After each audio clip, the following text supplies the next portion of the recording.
Xayrli kech qizlar. Bugun birgalikda aytib o'tganimdek, quruq yuzlar uchun juda ham chuqur namlovchi maska tayyorlaymiz.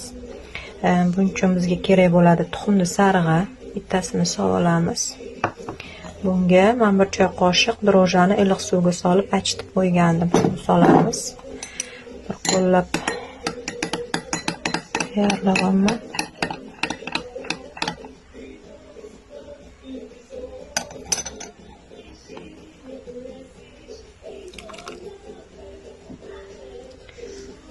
Oldim.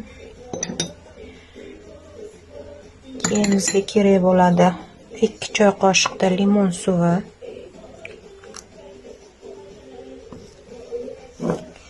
bug'doy uni hammani uyida bor.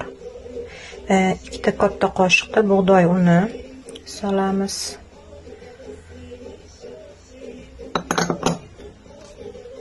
Endi hammasini aralashtiramiz.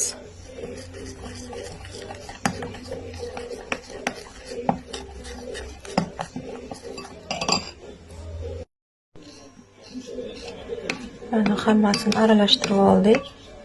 Endi bu massamizga men kastorva yog'ini tanladim bugun, chunki bu juda ham kuchli namlantiruvchi xususiyatga ega. Tayyorlab olganman mana.